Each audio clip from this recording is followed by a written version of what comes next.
Este é o podcast do Razão de Aspecto, que é Anielo. Estou vindo falar sobre o filme Rising, Ressurreição. Ao chegar perto da Páscoa, nós irmãos estamos tendo que ver vários e vários filmes sobre Cristo. E esta é uma releitura da paixão de Cristo, da ressurreição de Cristo, que não consegue sair da mesmice. Amém.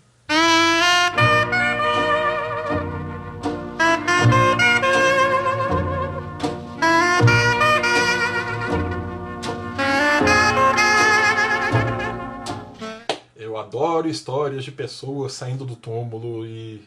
Não é zumbis. Não é zumbis, Daniel. Ok. A maior história de todos os tempos. Nós já ouvimos ela desde criancinha e vamos ter que ouvir de novo nesse filme. Para fazer um bom filme sobre a ressurreição de Cristo, você tem duas escolhas.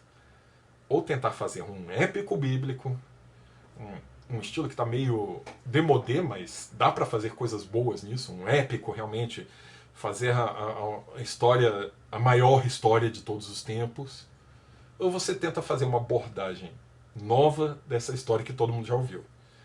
Se você não consegue dar a pompa e a circunstância necessária, ou uma novidade, um novo olhar sobre a história, você vai cair na mesmice. E é o que acontece aqui. O filme tenta, a princípio, ser uma releitura. Vamos lembrar, por exemplo, de uma releitura da Ressurreição de Cristo no cinema. Última Tentação de Cristo. Bom filme, excelente filme. Qual é o problema? Tira o público da zona de conforto, cai num mar de polêmicas religiosas. Não é fácil abordar esse tema. O nosso diretor, o Kevin Reynolds, é o mesmo diretor de Fandango, mas também o mesmo diretor de Waterworld, ou seja, um diretor bem irregular. Ele não consegue dar a direção que ele quer no filme. Qual é a direção? E aí eu não estou falando só de direção no aspecto de direção cinematográfica, estou falando de direção dramática, de rumo, de objetivo, de caminho. Ele não consegue dar a direção que ele quer. Qual é a proposta original, a princípio? O filme fala de um tribuno romano, o tribuno Clavius, interpretado pelo Joseph Fiennes. Ele fez Shakespeare in Love, ele fez Lutero. É um bom ator, não um excelente ator, mas um bom ator. O Clavius, ele recebe a ordem de Pôncio Pilatos, esse nome você já ouviu, de Pôncio Pilatos, para encontrar o corpo de Yeshua, um certo líder de um grupo religioso radical entre os judeus, que se diz o Messias dos judeus e que pode levar uma rebelião contra Roma.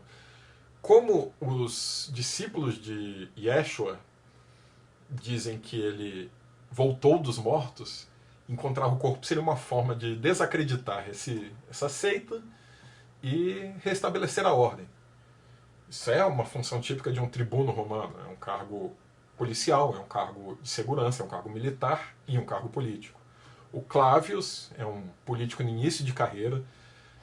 O tribuno é um cargo típico para jovens ambiciosos romanos. Júlio César foi um tribuno já. O Clavius, ele obviamente quer ascender na carreira e quer resolver isso logo, para criar seu nome e evitar problemas mesmo para Jerusalém e Roma. Ele tem uma visão muito pragmática da questão. É um problema objetivo, não é um problema religioso.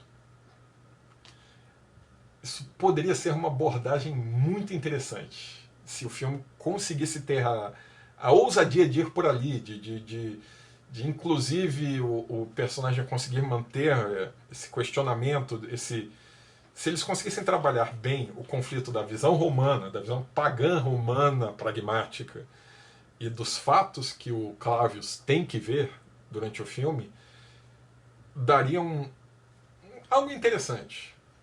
Só que o filme não consegue chegar lá, ele não tem ousadia suficiente. Eu acho que ele teme que aconteça uma polêmica, que o público se sinta, que parte do público cristão se sinta mal, ou que acha que o filme seja um pouco herético ou algo do gênero. Porque ele ele vai muito na abordagem mais comum, mais tradicional, mais canônica, e aí o termo canônico é canônico mesmo,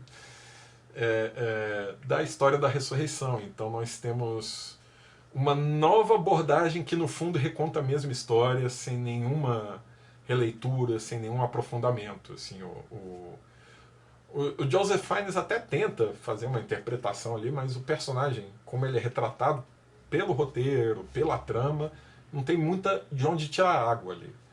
Nós não temos um protagonista, um antagonista, nós temos só o protagonista, o Pôncio Pilatos, que seria o antagonista padrão, ou Caifás, outro antagonista padrão nessa história. Eles quase não aparecem no filme. Os outros personagens secundários, eles também são muito pequenos.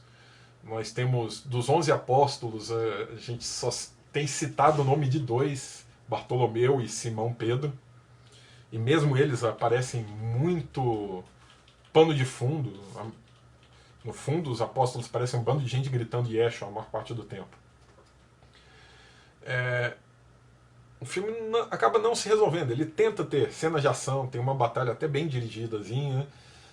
Ele tenta ser um filme épico, tem fotografia linda, uma trilha sonora que tenta ser aquela trilha sonora empolgante. Ele tenta ser um filme mais suspense, mais investigação, e acaba sendo coisa nenhuma. Assim, é um filme lento, é um filme que tem um anticlímax gigante no meio, que o conflito do Clavius acontece algo muito importante no fim do primeiro ato, nada acontece durante o segundo ato inteiro, e depois que a história continua, e não termina, o conflito do Clavius não se resolve plenamente. É um filme absolutamente, para mim, absolutamente insatisfatório. Talvez agrade alguém mais religioso que quer ver de novo a maior história de todos os tempos na telona. Agora, como cinema, como narrativa, para mim não funcionou. É isso, gente. Eu volto, quem sabe, ainda essa semana para falar mais algumas besteiras. Sonhem comigo.